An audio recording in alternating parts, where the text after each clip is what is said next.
So when I look back at issue 78 of the Archie Sonic comic books, I look at an issue that definitely, just by the cover itself, lived up to what it said on there. And the fact that it was indeed a new beginning. I mean, not only did you have a all new mainstream logo for Sonic that's still used to this day in the IDW books for their covers, but basically you had a new style altogether. I mean, you had a more mainstream anime-ish like style for the characters' designs and how they were presented, and the stories were a little bit more dramatic, a little bit more mature, and intended more so for older audiences than they originally were when they first started. I also look at 78 as sort of being something that I don't think none of us really thought about until, probably recently, mostly myself. And that is the fact that 78 kind of served somewhat like a minor, small, very minuscule soft reboot, if you will. And what I mean by minuscule soft reboot, I mean very, very tiny, like almost unnoticeable in a sense. But that's what it felt like. That's what it felt like. That it was a minor, small, soft, very small, soft reboot and reset on the Sonic comic universe. And the reason I point that out is because of what takes place in the issue. You have the reinstatement of the Freedom Fighters back to active duty. You have them getting along at the behest and encouragement of Elias with the Secret Service, Jeffrey St. John, Hershey, Heavy and Bomb, and so on. And at the end, you have the start of an all-new story arc, which is going to tie in to the video game of the all-new video game of the Sonic franchise at the time, which itself kind of served as a reboot and reset of the franchise, that being Sonic Adventure. And just like Sonic Adventure, the adaptation of it in the comics, was very long. I mean, it went for several issues, even incorporating a 48-page Sonic Super Special issue to help move it along. That's how big it was. And I know that I've complained, I'll give it my opinion, on the longevity of a lot of story arcs, Sonic-wise, in Archie and in IDW, and basically gave my opinion as to why they shouldn't have gone as long as they did. But if you really want an example as to when, kind of like the foundation was set for longevity story arcs, or story arcs to go for a long time, you want to find, if you want to find the foundation in which it was all set upon or built upon, adaptations like the Sonic Adventure one, and even the first World Tour story arc that they did were around the mid-50s into the late 60s with Sonic and Tails going after Naugus, are prime examples. However, the difference with the World Tour arc was it was done in a way to where it didn't feel like it was one constant story arc.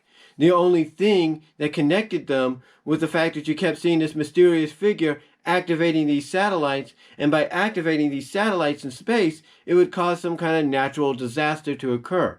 You would also have certain individuals, like characters, disappear from where they were without any explanation. Now, with that said, with that being the only exception, if you were to take those certain parts out, the World Tour arc, I should say, with Sonic and Tails, felt like it was just, separate individual, self-contained stories that had no connections whatsoever to the stories that came in the next issues. But when you take a look at Sonic Adventure, it was one big story arc that basically, like I said, took a 48-page Sonic Super Special issue to kind of help continue on, if not, bring to a climax, bring to a close.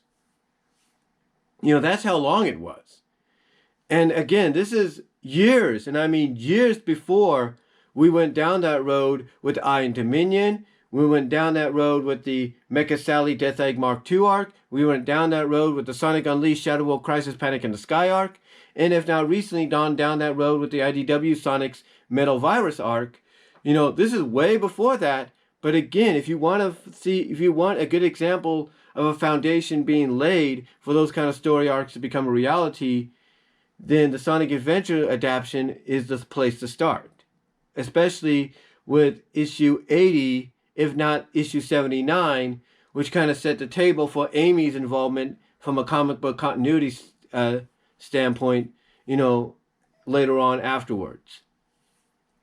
But again, getting back to 78 though, it definitely lives up to what it says on the cover, that it is a new beginning.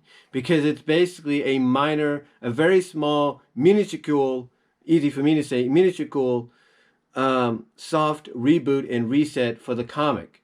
Basically, it's an issue to where if you're new to the comic, this would be a great jumping on point for you, because you wouldn't have to worry about, okay, did I miss anything? What's this? What's that? You would be able to just to open up the comic and, streamline through from then on. You'd basically be able to, know what's going on from then on, and that's about it. And that's what it felt like. That's what it felt like in the end. And I know I'm not alone in probably agreeing with that. So to me, when I look at issue 78, like I said, it definitely lives up to what it says on the cover of the book. It is a new beginning. You got the freedom fighters being reinstated to active duty, them getting along at the behest of Elias with the Secret Service. You have the foundations for a new story arc, with Eggman being the antagonist behind it, Robotnik, if you will, with the Sonic Adventure tie-in that's about to occur. So basically, everything felt like it was just starting over again, and for new readers, it would serve as a great jumping on point from that moment on. But what do you guys think? Do you think Sonic issue 78 of the Archie books was served to be like a soft reset, reboot, even very minor for the time? And do you think, it definitely lived up to what it said on the cover, that it is a new beginning, especially with what you saw within the pages of that issue? Let me know down below. Comment if you like. I'd love to hear what each and every one of you had to say about this. Sorry if I stumbled on my words a little bit, or if I was kind of, thinking for a moment without saying anything. I'm trying to get this done before my mom gets home so I can, upload some video content, uninterrupted, if you know what I mean.